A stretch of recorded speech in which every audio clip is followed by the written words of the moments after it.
Good morning. Thank you for being here. Thank you for your giving today. And we are going to continue our study in the life of King David. We began a couple of weeks ago, and the name of that message was The Purposes of God. It was a text out of the book of Acts that reminded us that the way the early church viewed David is that he served the purposes of God in his generation. That's what we're doing. And let me remind you of a couple of things, just to be sure we understand where we're going in all of this. When we're talking about serving the purposes of God, we're talking about it in two dimensions at least. Number one, we live for Him. We do a work for Him. Okay?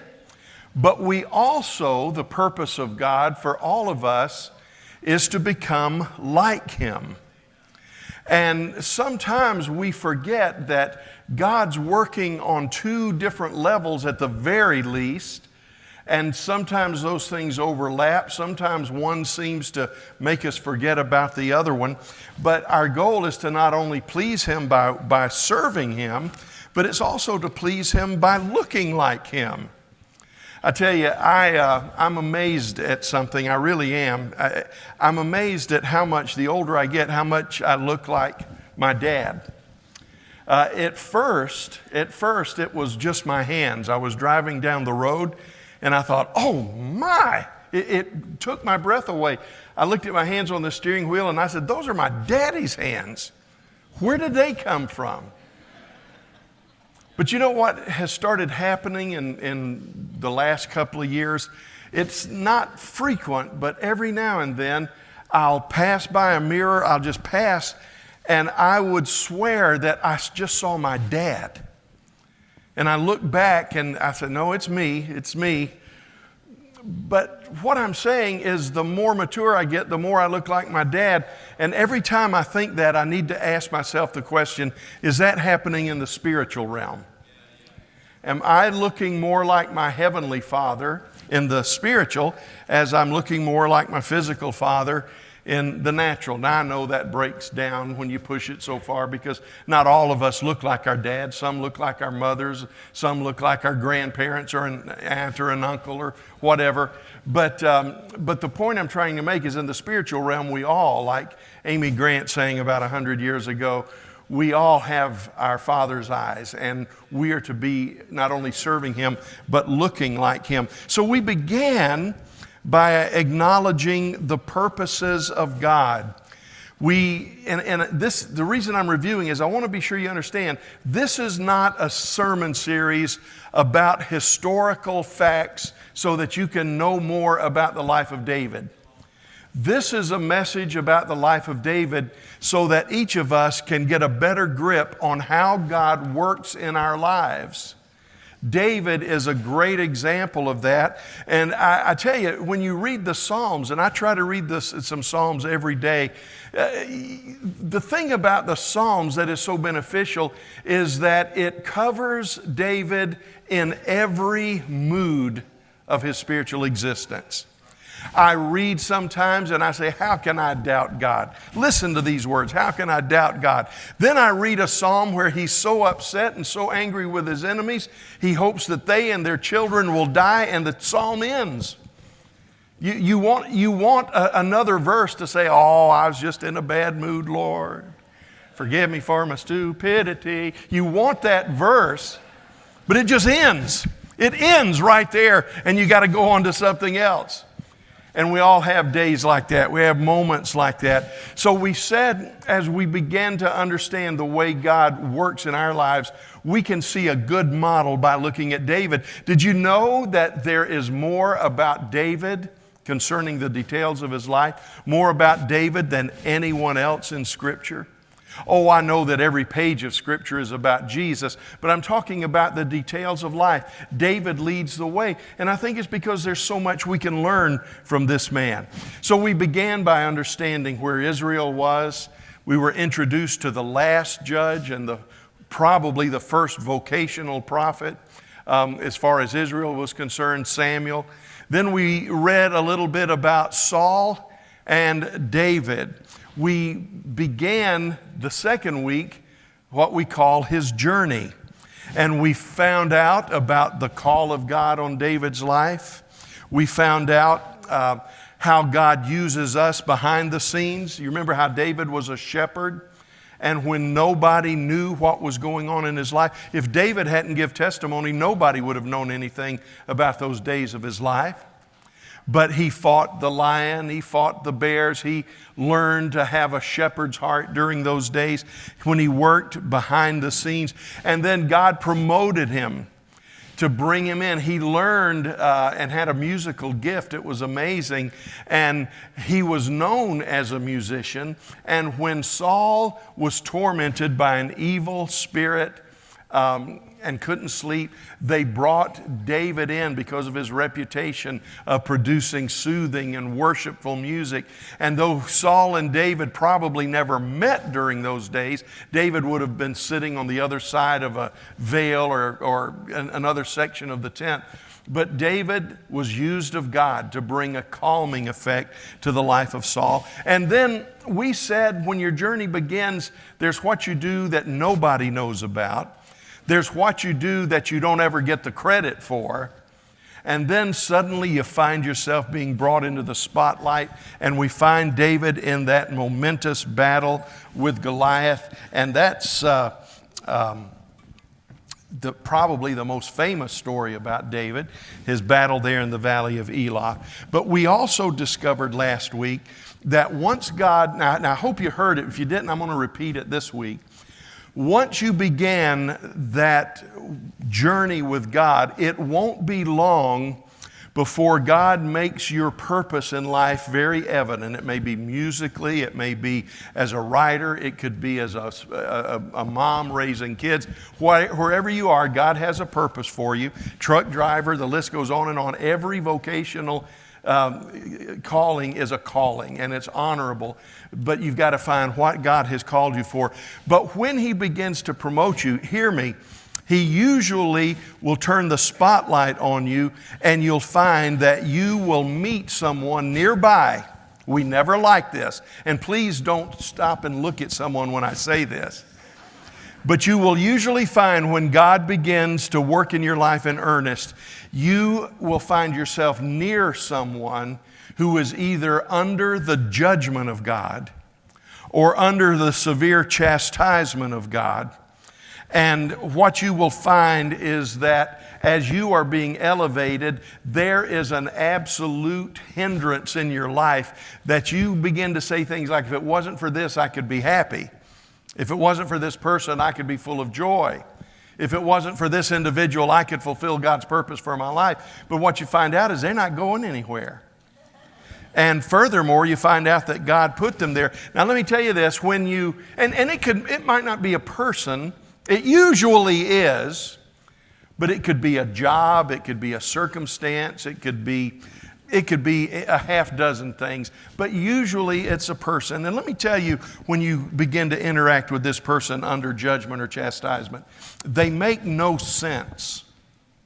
We're going to find out next week as we continue the story that David calls on his dear friend Jonathan and says, "What is your father thinking?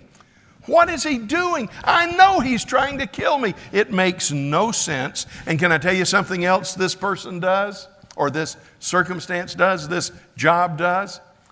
It not only does it make no sense, but it gives you an incredibly poor self-image. You take on the problems of that person under judgment, or that job that's dysfunctional, or that opportunity that's not hitting on all cylinders. You personalize it, and before long you have a poor self-image. And if you don't have a poor self-image, or maybe in addition to your poor self-image, you will have a poor outlook. Nobody can talk faith to you. Nobody can encourage you. Nobody can lift you up. You're rotten in your mind. The life that you're living is rotten. The circumstances are rotten. God's not doing anything about it. But you've got to remember, God is doing something that is beyond our wildest expectations. He's changing us into the image of His Son, who even the Son of God learned through the things that he suffered. When you are in the midst of this person or circumstance that is under God's judgment or under God's chastisement, nobody can tell you anything that will change your mind about the person. Nobody will tell you anything that will change your mind about the problem. And you are stuck in that place until you begin to understand and believe that God loves you with an indescribable, unstoppable, unfathomable love. And He will love you when you don't even think He loves you. You say, well, okay, that's wonderful. Not when you're stuck with the person. And let me tell you this. It's an adage, but it's true. Hurting people hurt people. Hurting people hurt people. And where you're at, what you're facing, what you're going through is not right. It's not fair. And it's probably not going away anytime soon. That's why the two great commandments, this reflects what God's doing in our lives. The two great commandments are to love the Lord your God with all of your heart and soul, mind, and strength. And what's number 2? Be happy and fulfilled in all that you do. That's not it? Oh yeah, I remember. Live life in such a way that there is no problem, no difficulty, and no sorrow. Maybe that's number 3. I remember what number 2 is now. Love your neighbor as yourself. And those are two. Let me put it to you this way. That's why God will constantly be working in your life, teaching you to love Him. And God will constantly be working in your life, teaching you to love your neighbor as yourself. So the name of the lesson today is When the King Hates You. Let me ask you this question. What hates you? Who hates you? It might be a person. I mean, some of you, I just saw somebody do. No, I didn't see that. I'm just kidding. It may be a person. It may be an organization, maybe a job. But there's something, and I call it the king because it has authority. You can't get out from under it. Maybe a person, maybe an organization, maybe it's just life. Maybe it manifests itself in work. Maybe it manifests itself in the family. You know, sometimes the king that hates us is just being put in a place where the meshing of two different personalities can sometimes make life so different. It's sometimes the person that frustrates you doesn't hate you, but you're just so different than them, it's just hard to mesh yourselves together. And now I need to give you these qualifiers, and I don't have time to really go over them, but I would encourage you to read Total Forgiveness, because R.T. Kendall does a good job of saying what forgiveness is and forgiveness is not. When I say you've got to come to terms with that which hates you, that doesn't mean you need to cave into it. Paul told people who were in slavery and bad situations in 1 Corinthians 7, he says, if you can get your freedom, if you can do anything to make your life better, do it. But if you can't, then know that God will work with you. And God will be with you through all of this stuff that you're going through. So this is not a message about you've got to just lose your identity, lose your opinion, and cave into what's wrong around you. But it is a lesson about how do we cope with life as we're becoming more like Jesus, as we're serving Him, and as we're learning to get a grip on that thing in life that hates us. When the king hates you, there's two verses rather, that I want us to focus in. Now you see from your notes that the story in Scripture we're talking about today is found in chapter 18 of 1 Samuel and the first part of chapter 19. But we don't have time to read all of that. But there's two verses that typify what's going on in the life of David. And it's interesting that it has nothing to do with David other than he's in the middle of it. When Saul realized that the Lord was with David and that his daughter Michal loved David, Saul became still more afraid of him, and he remained his enemy the rest of his days. I wish I could tell you it had a happy ending. I wish I could tell you if you just hang in there and be sweet, everybody will love you. Oh, please. Sounds like a country music song. It doesn't work that way. The principal characters are David, Michal, Saul, and Jonathan. And here's the central truth. And this is something we need to learn as we begin our journey with God. As God builds your life, you will find friends, you will find allies, and you will find enemies. Give friends the loyalty and love they deserve. Give allies reason to trust you, and give enemies what they need. You say, Pastor, you told me just I don't have to cave into enemies. No, enemies they don't need you to be an enemy. They need you to be something else that we'll talk about in just a minute.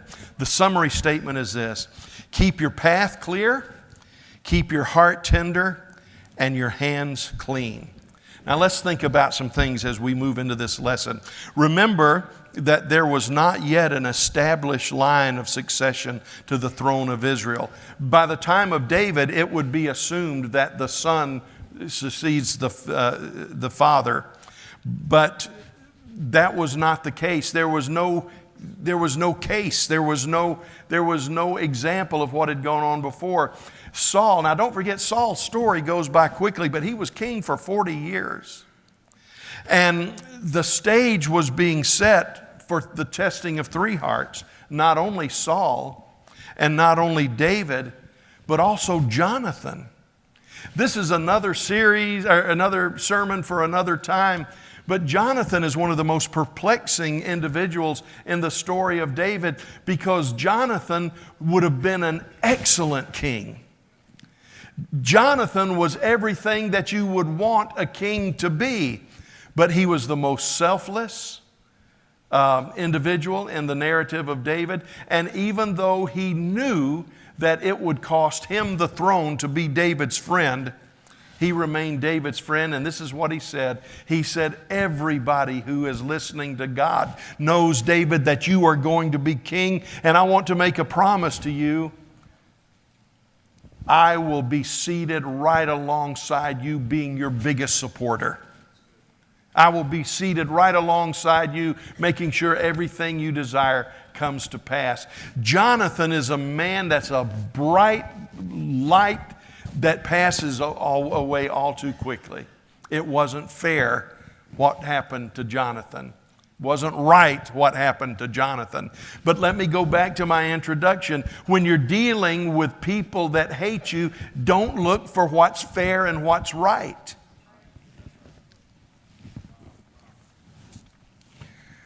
Now, who were David's allies? Well, the army of Israel were best seen as David's ally. You say, well, I would have thought David was their friend. They loved David. Yeah, but this is the difference between a friend and an ally. Whenever the king gave an order, the army became the enemy of David.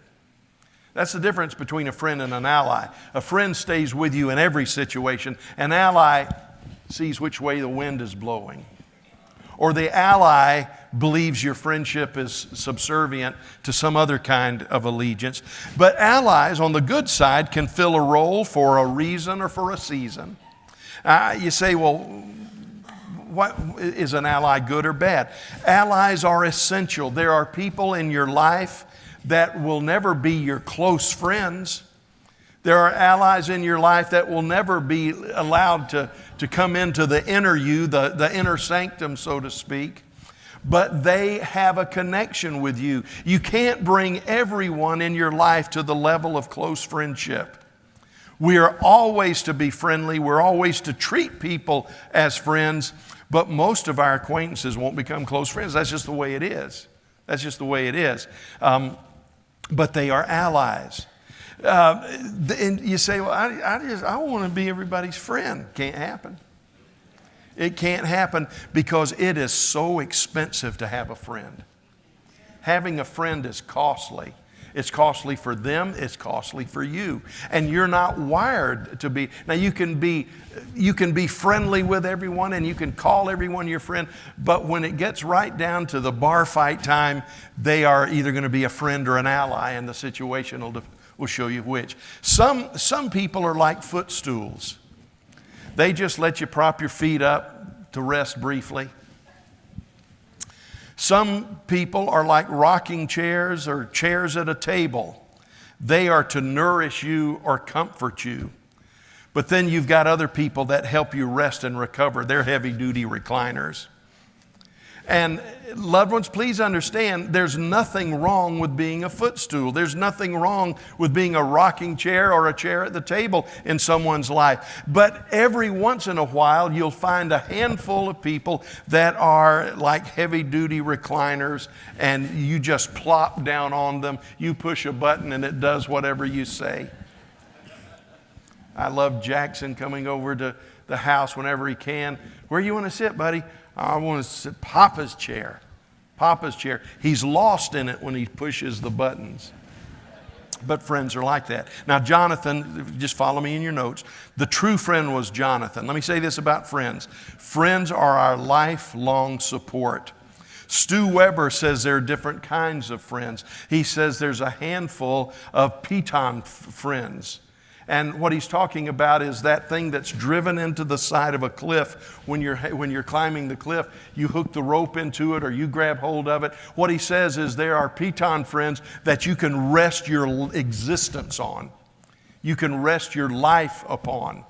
You see them, and every time you see them, you know they'll take a bullet for you. Those are priceless treasures that we need to latch onto. And true friends are an exceedingly rare treasure. But let's go to the last designation, Saul. Saul was the enemy.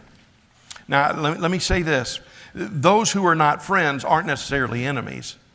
You have your true friends. In fact, you maybe even have circles of friends. But then you have folks that are acquaintances, they're allies. You love them, you serve them, you spend a lifetime together, and it's fine, but it just doesn't go beyond a certain point. But people that are not your friends don't need to be your enemies. Just as there are depths and levels of friendship, there are depths and levels of other relationships, and way down on the bottom is the role of an enemy. Now, I think I want to give you this. Never declare someone to be your enemy. If someone's going to be your enemy, let them do the declaring. Richard Nixon had a phenomenal success in foreign policy and other areas of government, but there was something that drove his life that when we look back on the life of Richard Nixon, and his successes outnumber his failures 10-1. But when we look back on the life of Richard Nixon, we think of him as a failed president, and it all started because of the disposition of his heart where he had an enemies list. He said, if this person doesn't say what I say, if this person doesn't believe what I believe, if this person opposes me in any way, they go on the enemies list. And loved ones, I want to tell you one of the worst things you can ever do in your life is to begin to designate people as enemies. In fact, I can say this, I've had enemies. But I can say with an honest heart, I've never declared any of them to be an enemy. It's just the way they made choices. They ended up being an enemy, but it was a one-sided hate. And that's what you need to do. Let making enemies be their decisions. Now, we know that in the broad sense, we all have enemies. Paul talked about enemies of the cross. There are people that I don't even know their name, but they consider this church to be flawed and failing and a cult, and they don't believe the Bible, and they're enemies of the cross of Christ, but they're not our personal enemies. There are other people that are just absolutely toxic in their relationship to you. In fact, I believe this. Are you guys with me here? Okay. I believe one of the things that the church that society needs to rediscover, we need to get rid of this perverted sense of tolerance. And we need to recover the ability to say, this person's bad. And this person's relationship with me is toxic. We have said Christians need to be tolerant, and what we've done is we've written off wisdom, and we've allowed people and ministries and ministers and all kinds of isms into our life. And in the name of tolerance, we've become blithering idiots. And we become poisoned by poisoned people. We become hateful because of hurtful people. And because they offer some kind of momentary exhilaration in our lives, we bring them in close and don't understand that we are poisoning ourselves. I remember when I was a young pastor, I had a fella that came and preached at my church. He came frequently. He was a pretty big name. And what I later found out, well, let me say this first. His way of building me up to my congregation, I was my first pastorate, trying to survive. He would say, "It's so good to be here with Brother Chitty. He's one of the rising stars in the assemblies of God." And I thought, oh, thank God somebody knows what's going on.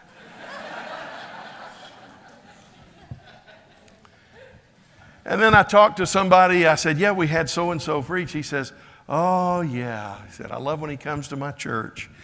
He says I'm the rising star in the assemblies of God." Another fellow said, "Yeah, he says that about me too." And the whole group started laughing, and I said, I'm the fool of the group. And I started thinking, the only time the Lord seemed to lead him to come to my church with a message was when he didn't have anywhere else to go. And you know what I found out? I found out that it was a very toxic relationship.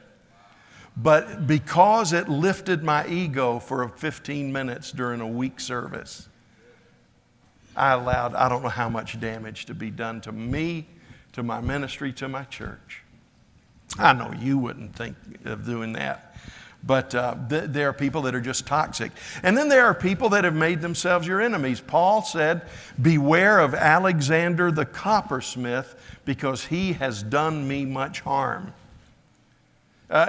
John wrote of an individual in the churches who loved to have the preeminence. He said, "Stay away from this person. This person wants to be large and in charge. They want to be the rising star in the congregation."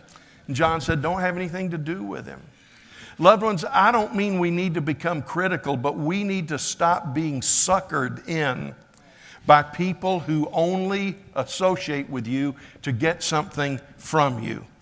Now, David had become the most famous and beloved warrior in Israel.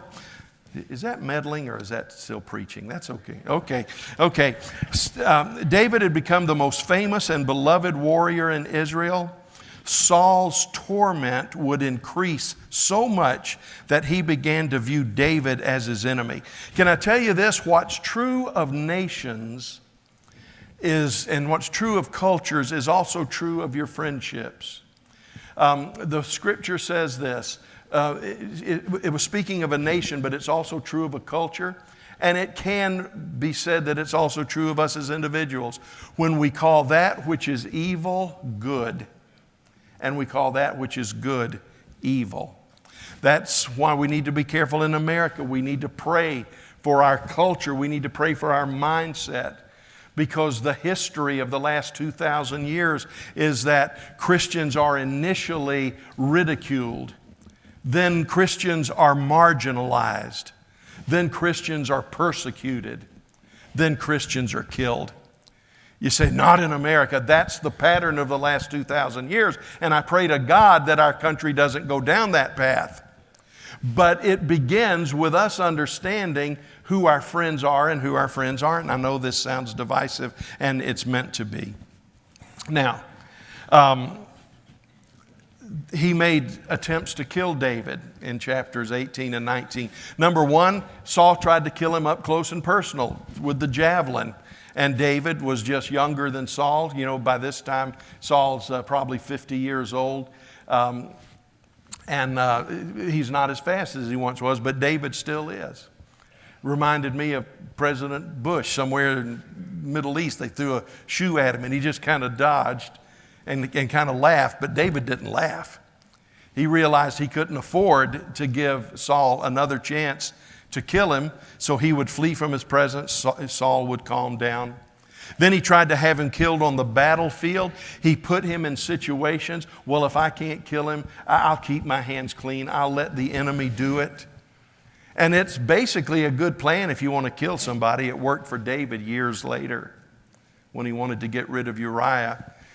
Put him in the most difficult battles. And then he even said, you need to have my daughter as your wife. It had already been promised to him, to the man that killed Goliath. But Saul didn't deliver on his promise. And Saul said, well, I'll give you another chance. And what I need you to do, now forgive my crudity here, but remember this wasn't modern day America. He said, all I need for you to pay me as a dowry for my daughter is 100 foreskins off of dead Philistine soldiers.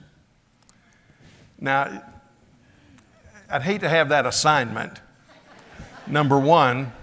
But number two, that would put him in the middle of hand-to-hand combat with a ferocious enemy. And he said he'll never survive that.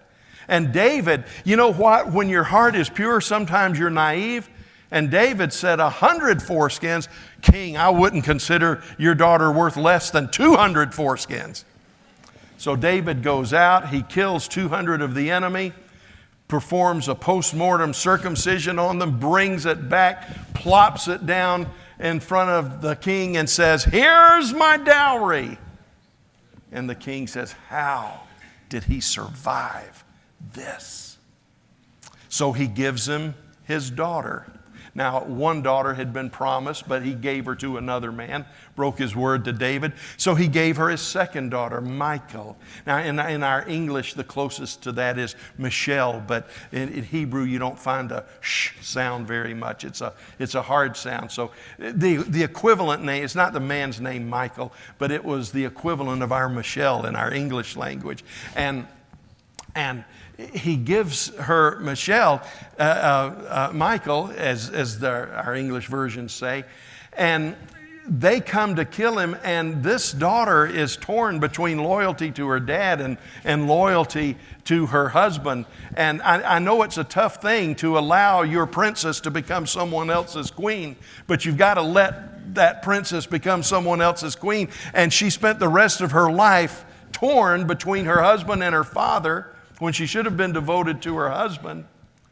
And she did warn David, and she deceived those that had come to kill him. But now Saul's tried to kill him up close. He's tried to kill him on the battlefield. Now he tries to kill him in the bedroom. And in the next chapter, it really gets intensified. We see 4 attempts in the next few verses to try to kill David. We'll talk about that next week. Now, what are the lessons? How do we wrap this thing up? You say, Pastor, you've kind of got me depressed. I know. But can I tell you, before you end up fleeing into your wilderness, you usually flounder trying to work it out in your own strength.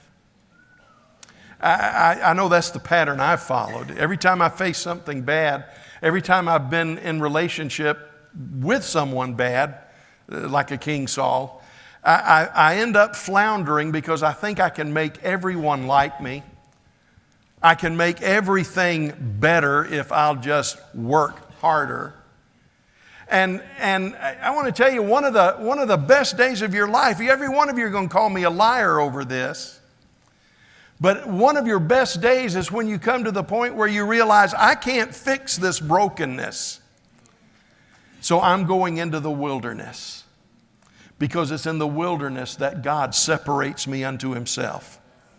It's in the wilderness that I learned that man does not live by bread alone, but by every word that proceeds out of the mouth of God. It's the wilderness that I must cross before I get to the promised land. And we don't like that. You say, well, Pastor, how'd you get to like it? As soon as I get to liking it, I'll let you know how I did it. You can learn a lesson without liking the lesson, can't you, Roy? You can, I got it. Don't like it, but I got it. Let me give you some things. As David, next week, David runs into the wilderness, or the events that lead him to run into the wilderness, or what we're going to look at next week. But let's learn 4 quick life lessons before we leave David in his place of confusion this week.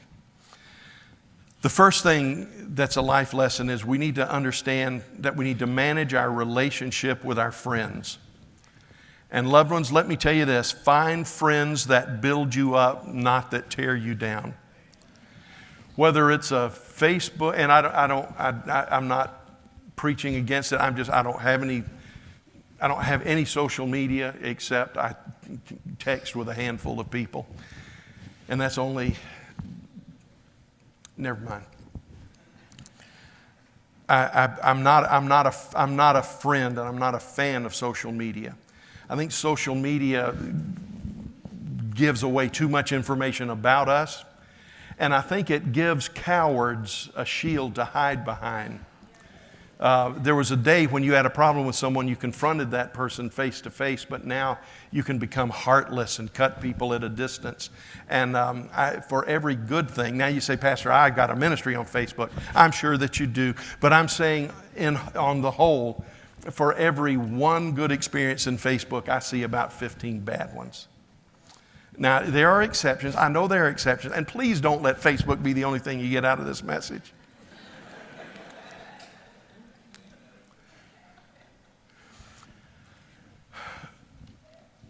But I've learned to quit reading the comments about news articles. I've learned to quit. I've learned I don't need other people's opinions. And what I am learning, even at my old age, is that I need to focus myself on friends that build you up, not tear you down. And as I said earlier, Christians today sacrifice discernment for a perverted sense of tolerance. We listen to twisted teaching on the internet, thinking that somehow it's making us more open and more wise, and all it's doing is polluting pure doctrine out of our own lives. We sit down at a table with people that are toxic, and in the name of being tolerant with them, we don't have a clue that we've walked away with such toxicity in our life that it takes weeks for us to get over it. Hezekiah had a lot of wisdom. When the Rabshakeh was coming from the king of Assyria and telling Hezekiah that they were going to come in and take over the land, it's interesting that the Rabshakeh poised it in terms of, we're your friends. We will give you everything that you need. He told those people on the wall, just give us a little time and we'll take you away. Sure, we'll take you away, but we'll take you away to a better land so that everything you need is before you. And I often wondered, are these people going to fall for the stupidity of this argument? A man who is armed for war has laid siege to your city, and he stands around saying, be our friends because everything we're going to do is for your good. And you're going to find a better ruler under Sennacherib than you will ever find under Hezekiah. But I want to pat Israel on the back. I tell you what they did. They turned off that feed. They had been told by Hezekiah, don't answer a word. Don't get engaged with it. Don't talk with the enemy. And loved ones, I'm going to tell you, we are in the information society. We are in the information culture. We are in the information age. And I'm telling you, in the name of the Lord, the day is coming, and it's coming quickly, when we have got to learn to turn off voices. And we've got to learn to turn off influence. We've got to say, I won't sit at the table with this. And as for me and my house, we're going to serve the Lord. You will always find a better offer. You will always find a more thrilling personality. You will always find a more challenging, insightful statement. But the question is, what are you bringing into your home? What are you bringing into the hearts of your children? What are you bringing to put at the table in your relationship with God? Be careful what you listen to, and understand that true friendships are worth a long-term investment. Number two, We talked about your relationship with friends. Let's talk about your relationship with God. Here is something we're going to see especially next week. Next week, this is going to explode in our lives as we discuss the presence. David is going to teach us about the presence of God. In regard to your relationship with God, the greatest gift you can have is the favor of the Lord. You know, it says it about 4 times in the next 2 or 3 chapters that David just couldn't be stopped. Everything David set his hand to blossomed. Every trap set for him, it ended up exposing the enemy instead of catching David. Now, that doesn't mean that your problems are over. The warfare will ratchet up. Remember what we said in verse 28 and 29? When Saul realized that the Lord was with David, Saul became more afraid of him and remained his enemy to the rest of his days. This success, this favor of the Lord is the early indicator of a man being in pursuit of God's heart, of a woman being in pursuit of God's heart. I know, I could name names like this of men and women, young men and women starting a career or starting a marriage. The list goes on and on. You look back on their life and God has helped them with this, God has helped them with that, God has helped them with the other. It's obvious the favor of God is upon them, but they're bogged down with, why has He got me in this place with this stinking Saul? I know what it feels like.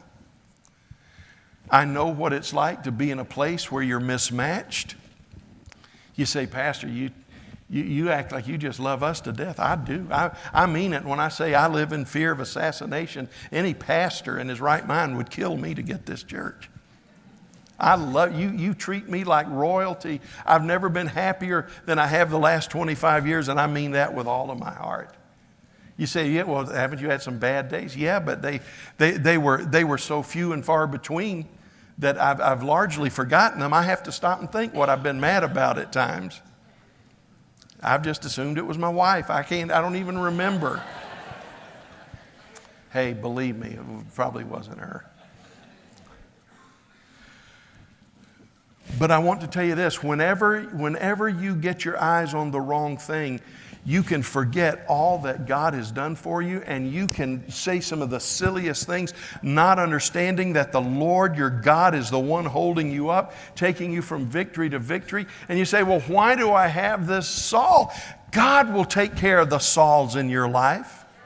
God will move you to the different job. God will move that person out of your life. God will cause you. Some of you are going to see God work against enemies, and you're going to see the Hamans of your life hung on their own gallows that they made for you, just as occurred with Mordecai in the book of Esther.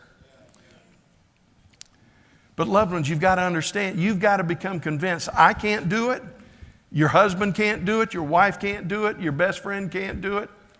You've got to come to you've got to fight through this yourself. Since God is for me, who can be against me? What shall separate me from the love of God? And nothing. The answer is nothing. I said that one time. Somebody said, yeah, but it says if God is for me. I don't know if God... I would give you a lesson about the Hina clause and the Greek text of it, but it does not say, that's the English translation, it does not say if God is for me in the sense of maybe He is, maybe He isn't.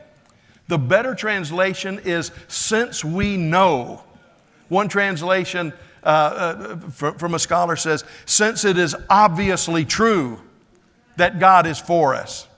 Loved ones, the devil is the devil of question marks. God is the God of exclamation points. And I want to tell you, it's not if God is for you. It's since it is painfully obvious that God is for you. Who can be against you? You say, well, I don't feel that way. I know. How'd you get over it, Pastor? I whined and complained and bellyached and lived 5 years in a state of mind where I thought it was better to be dead than to be alive. And in my stupidity, I called out to God. And I said, oh, Lord, help me. Something's not right. And would you believe I was shocked when He told me it was me?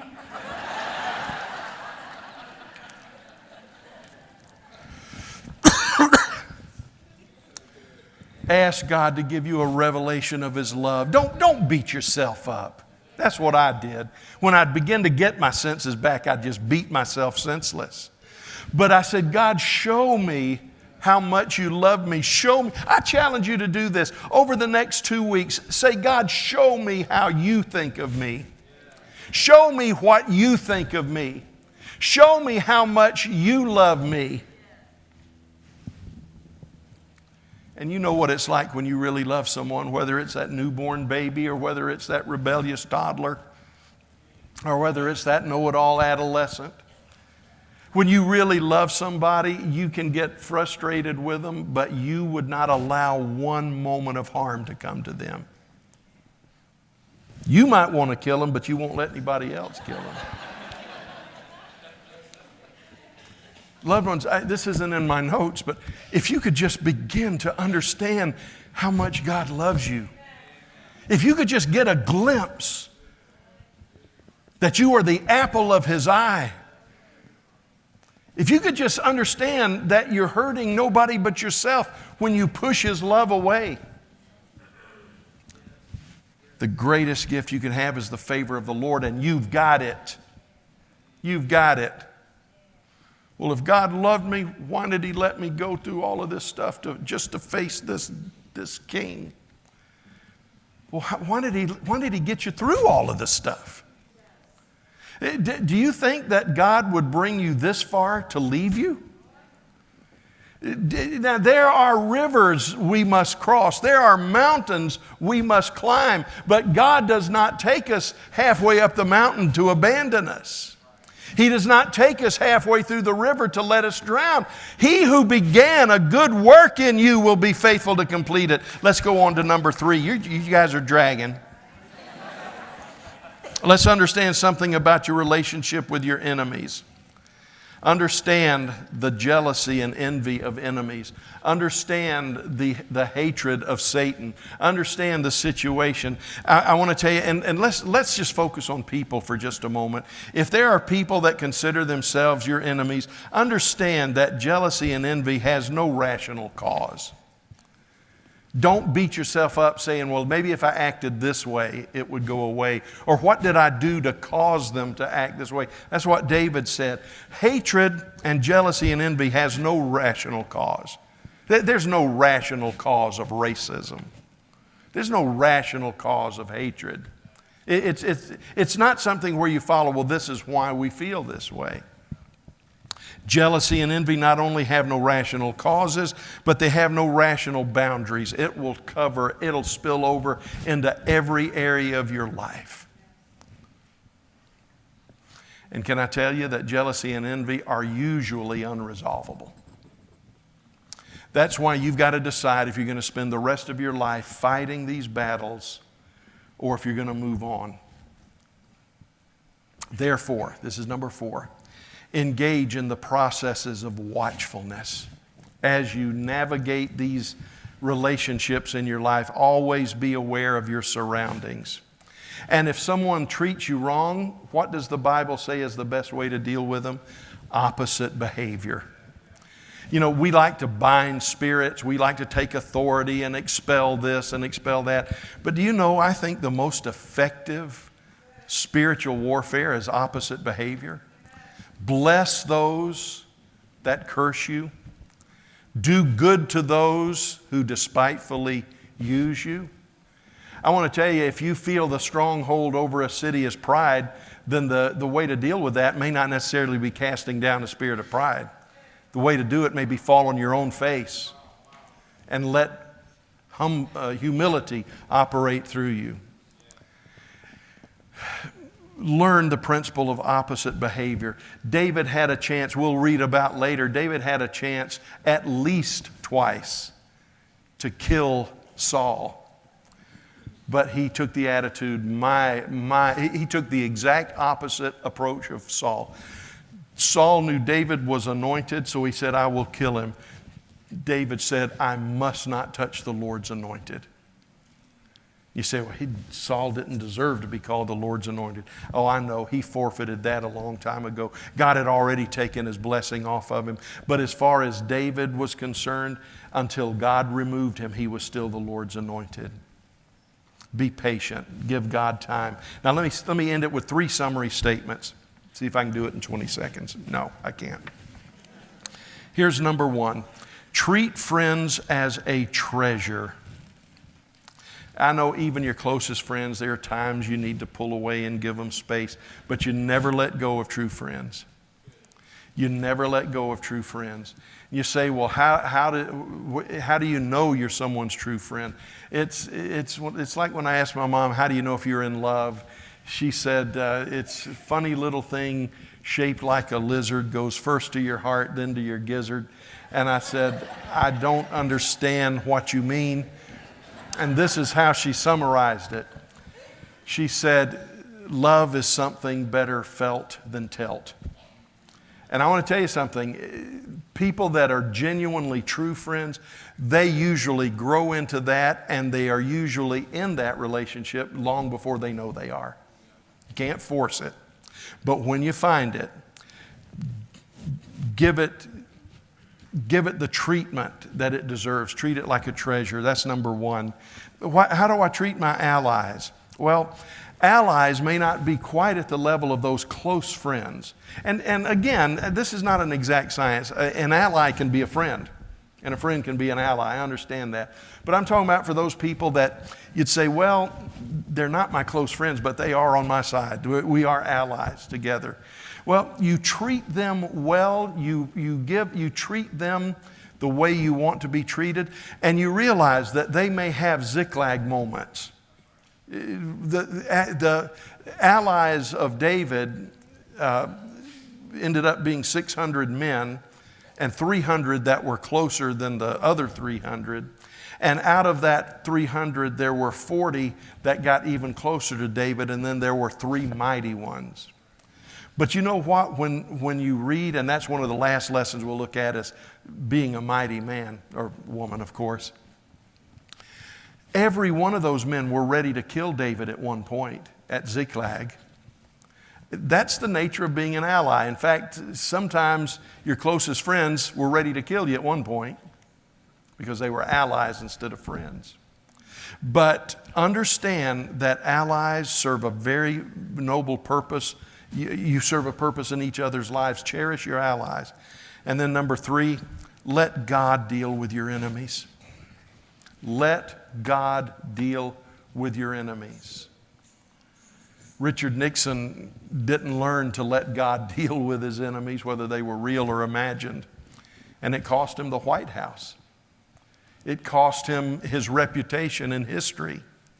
I think when American history is written through the ages, I think Richard Nixon will never be credited with what he should be credited for, because the biggest thing in his life was his enemies list. I'll sick the IRS on them. I'll sue them. I'll do this. I'll do the other. And you can have that same opportunity. You can choose to deal with your enemies, and you know what? You can be 100% right and your enemy 100% wrong. You can be 100% right, but your attitude make you 100% wrong. Kingdom of God doesn't work the same way earthly kingdoms do. Now, what do I do from here, Pastor? Well, this is the last sermon where we're just going to dwell on this, on the demon-possessed enemies. Next week, we're going to talk about the presence. We're going to talk about the presence. But before we leave this, as we start out on the rest of this journey, how are you going to travel? Are you going to travel demanding that you be treated fairly and justly, and that you will make an enemy of anyone that doesn't treat you right? There's a movie years ago, one of Clint Eastwood's best, called The Outlaw Josie Wales. And in that movie, some of you are murmuring in the spirit, I hear. But in that movie, the statement was made, where are we going to find Josie Wales? And one of the government officials says, Wales is an easy man to track. Leaves dead bodies everywhere he goes. And we kind of chuckle when that's Josie Wales, but you know what? I've known Christians just like that. They leave dead bodies everywhere they go. Never been a church that was right, never been a pastor that was right, never been a congregation that was right, never been a decision from the district that was right. Their life is plagued by it's just not right. And you know the scary thing is that sometimes it's just not right. But the question is, are you going to serve the purposes of God, and are you going to learn about friends, allies, and enemies? Because once you learn that, you can get through the wilderness. Once you go through that, you can preserve your legacy. But we got to get past this foundation. Father, in the name of Jesus, we're out of time. I know that. And I know that you're telling me to go on as long as I'd like, but I don't know if anybody would believe me if I said it. No, I'm teasing. Father, some of us are hurting so badly. Some of us have done everything we know to do to please you, but we are in a tough place. There's a king that hates us. It may be a person, it may be a job, maybe circumstances. Lord, I don't know what the king's name is, but we're here and we're hurting. And Father, I know I've kind of poked fun at us a little bit because I'm the poster child for a complainer sometimes. We've all done it. But Father, the fact of the matter is some are hurting beyond their ability to really bear up under it. Everything they've invested feels like it's being threatened. Everything that they've done, they feel like it's laughing at them in mockery. Father, whatever the reason, we want to be everything you want us to be. We want to please you, but we are hurting and we need you to help us. It doesn't mean that the king's going to go away, but it does mean you're going to protect us from the king. You're going to teach us how to be strong in the Lord and the power of his might. Loved ones, we're going to do this a little different than we usually do. Please just keep your eyes closed and heads bowed for just a moment. I want to ask this question. If you're here, it's just between me and you. I'm not asking anyone else to look around at you. But if you're here and you just say, Pastor, the details may be different, but I am hurting. I have been hurt. I am frustrated. I feel abandoned. I am in pain in my spirit and soul today. And I'm hurting. I want you to pray for me. Would you lift your hand, lift it real high so that I can see? In fact, I'm going to put my glasses on so I can be sure I'm seeing real well. Hold it up. That's it. Hold it up. I'm hurting, Pastor. I'm hurting. God knows I'm hurting. Okay, God bless you. You can put your hands down. Now, I wasn't trying to trick you. I just want to ask you to come a step further. I'm not going to fuss at you if you don't, because God can touch you where you are. But we want to pray for you. And if you lifted your hand and said, I'm hurting, we want to pray for you. In fact, you may be out there and you say, Pastor, you gave up too quick. I should have lifted my hand. Well, if you didn't lift your hand, but you should have, I want to pray for you too. If you're here and you're hurting, it doesn't matter the circumstance. It doesn't matter who the king is. But if you're hurting and you want the Lord to help you, would you just slip out of your seat and come stand in this altar area? We want to pray for you. Would you come right now?